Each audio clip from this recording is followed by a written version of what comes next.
us in our recovery and to restore power. Next, we need our school staff to return to the city of New Orleans. We know as individuals receive information that our educators are all across this country. I hope that each of you, that you are healthy and able and ready to receive your students back. We also need to look at how we restock our food supply, make repairs where there has been damage, and also, very, very important, we have seen what has happened with gasoline, that we also must reconnect our buses and our bus drivers. All of this, it takes time. After assessing each of our schools, their readiness, we have determined the window for reopening our schools here for NOLA Public Schools, beginning September 15th. And we will aim to have all of our students back in school no later than September 22nd. So again, we're very pleased to announce today, as school-based employees continue to prepare to return to the city of New Orleans, that beginning as soon as September 15th, we'll have students starting to return to the classroom, and then we'll continue to see students coming back to the classroom through September 22nd. We hope this window gives our families some certainty to plan around as they think about making their way also back to the city of New Orleans. When this happens, we know that we're giving our families, once again, a sense of normalcy sooner than later. Because if you can recall, in the very beginning, we heard that power would not be restored, possibly to November. And so now we're talking about the middle of September, having our students back in school buildings. I think it's also important to make two additional announcements. As we transition back to our schools, we will connect our students, our families, and our educators to behavior and mental health support resources. And we will also, because we cannot forget that we are still in the midst of a pandemic, that we will also begin restarting our COVID testing programs. In fact, I strongly encourage all students to get tested before coming back to school. That way we can minimize quarantines and build on the successes we have already started this school year. Again, this has truly been a trying time for our school system. Before I call Superintendent Brumley to come up, just before the hurricane hit, I had the opportunity to remain in contact with our state superintendent. And one thing that I shared with him in our multiple conversations is that even before Hurricane Ida would come and do whatever was going to happen to our community, my concern already for our school system was that we have been going through very, very challenging time, and my concern for our students as well as our educators, really thinking about when would they get a break. And usually in a school system, November, you get a whole week off for Thanksgiving. And really what was on my heart in that moment was that many of our educators, many of our families, because of the things that we've been going through in our community, probably was almost at the end, because there's just so much that we've all been dealing with. Now that the storm has passed, we understand its impact on our community. It also is one additional thing that our leaders, our educators, our family, and our community must continue to think about as we move forward. And that's why I ended this afternoon by mentioning the work that we will continue to do around COVID, because we do know that once we re-engage our students and get them back in the school building, we must make sure that we minimize the risk that individuals may be bringing COVID to our schools. And again, our numbers were very, very clear. We shared them right before the storm. We do it every single week. At a certain point, we will pick that up once again, but it's so important that when we re-engage our students, that we're able to keep them in school with their teachers and with their peers. So again, it's a very, very challenging time for us. But as a community, we're going to continue to stick together, just as we've been sticking together throughout COVID-19. When we closed school on March 13th of 2020, it's just been one battle after the next, but we're going to continue to remain strong, and we're asking our community to stand with us as we continue to work on behalf of our students and families of NOLA Public Schools. So at this time, I will ask our State Superintendent, Superintendent Brumley, to come up with a few words. Thank you. Thank you, Dr. Lewis. Let me be clear from the beginning and just share that across the country, schools have been challenged over the last year and a half in response to COVID-19. And I would just share with you that I would put the Louisiana educational community up against anything in this country for their heroic efforts over the last year and a half. And that's not just with COVID. We've had powerful storms that have hit this state over the last year and a half as well, from Zeta to Laura to Delta, and now with the recovery that we are working through with Ida. Our educators have done heroes work, and we're going to need them to continue to do heroes work over the next coming months and years.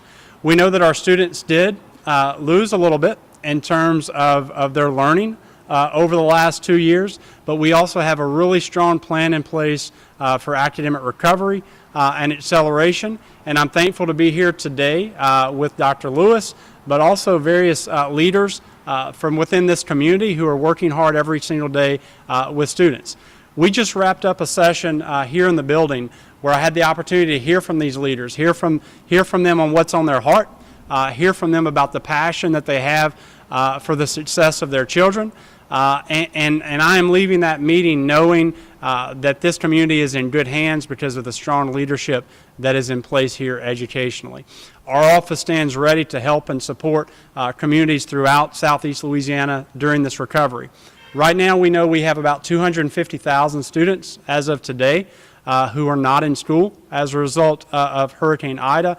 And we are hopeful that by this time next week, we're under 200,000, so that those numbers will continue to improve, because what we know is that as our students move away from their schools, move away from that level of instruction, those mental health supports, those nutritional supports, their friends, their teachers, their community, their student outcomes and their well-being outcomes suffer. And so we need to get those kids back with us as soon as we possibly can.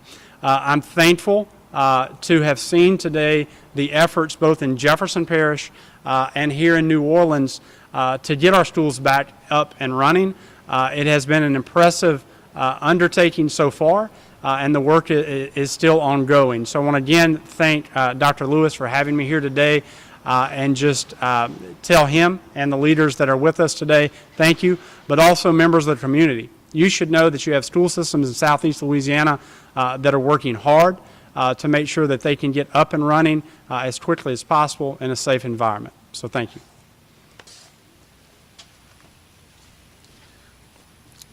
Thank you, Superintendent Brumley, for your support. And as I continue to work with our leaders here in the school district, as well as our school leaders, we will continue to call upon you as we continue to recover from not only, I would say, Hurricane Ida, but also our continuous fight against COVID-19 in our community to make sure that our school system can continue to move forward.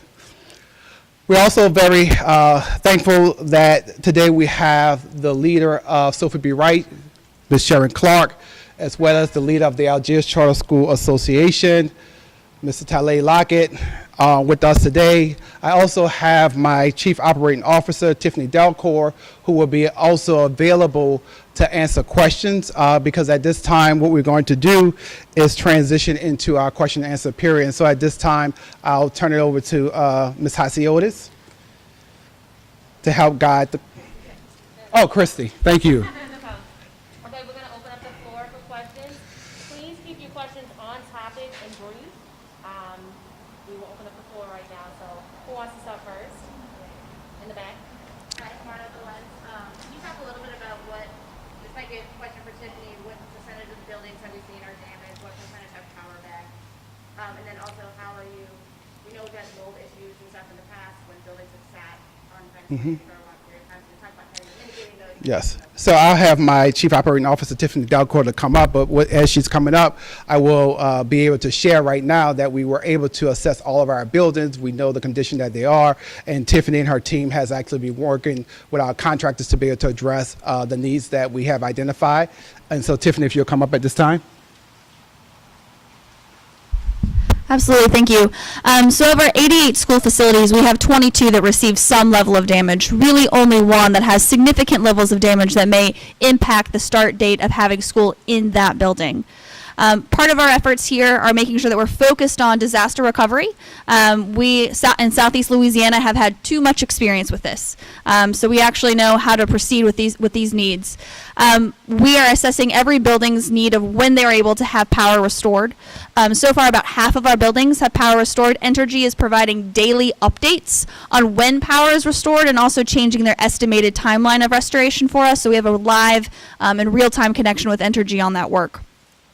For mitigating any secondary issues that may be a result of this prolonged power outage, not necessarily Ida storm damage, is we have our disaster services contractor, Guarantee Restoration, who we've had on contract for the past couple of months to be at our call in the need like we have today.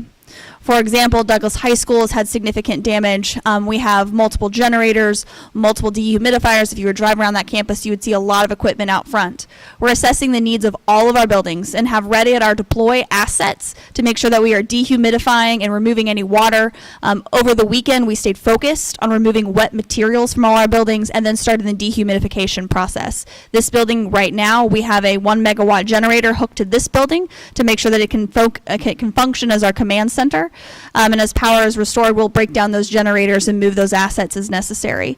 Before any student returns to a school building that had water intrusion, we will have an environmental clearance performed before we return any students and staff. And that is a commitment that we've made as we've all learned how this works, and we've been doing this work for a few years now. So we're actually meeting right behind me. My team in our command center is meeting with our various environmental contractors to review that framework and review those actions.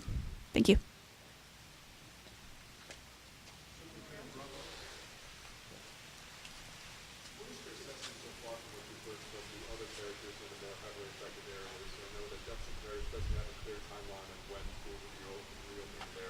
What do those 250,000 plus kids right now do while this is being assessed? And do you have a timeline, or does anybody have a timeline for the more heavily affected areas? Yeah, we're tracking those systems across the state that have been impacted, and thankfully a number of systems are back in school today that weren't in school last week. We believe over the course of this week we'll see an additional 75,000 kids return to school, and that will leave a set of systems for next week that will still be in a reopening process. Much like what you've heard here is what we're seeing across the state. They're going in, they're assessing their buildings, they're making sure that they're safe. In the event that a building has structural damage that will prevent them, they're looking at alternative facilities. They're looking at other ways to modify schedules to get those students in a facility as soon as possible. You know, some people might say, once you have power restored, why can't you just go ahead and have school? It's not that simple. You have to have power, you have to have water, you have to have your staff back. You need commodities to be able to have cafeteria, breakfast, and lunch. You need diesel for your buses. So then you also have to do an assessment of the building to make sure that it's physically safe for children. So all of that is happening right now, and we think that over the next few weeks we'll continue to see our systems go back online. It is not an easy process to make that selection, And a lot goes into that consideration of when you can reopen, because you want to make sure once you give the public a date that you're confident in your ability to meet that deadline. And so I think that over the next few weeks, we'll see more and more of our systems return. In Jefferson, for instance, they were heavily impacted by the storm in terms of structural damage. And you can see that not just in their schools, but in their community as well. And so I know that they're having to have additional considerations around what might they need to do with students who attend some of those schools to make sure that they're able to return instructionally as soon as possible. Do you have any guesstimates on that? Just understanding the level of damage, say the Bruce, Terrebonne, and Jefferson. I mean, we're seeing New Orleans coming back roughly in a week or so.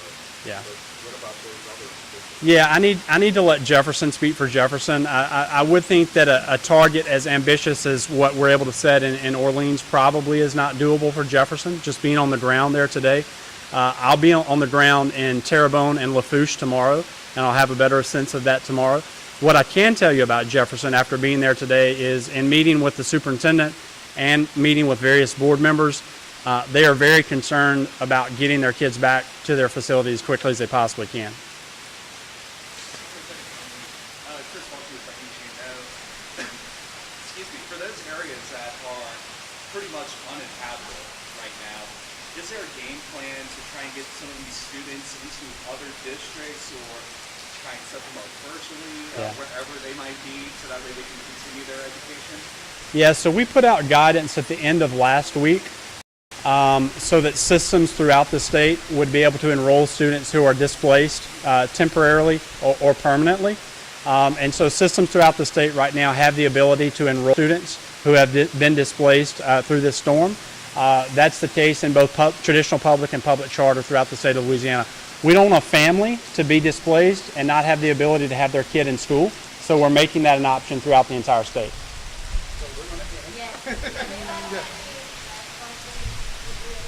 Yes. Yeah, but we certainly can do, if you have additional questions because of the rain and is moving in on us, we'll be available on the inside to answer additional questions.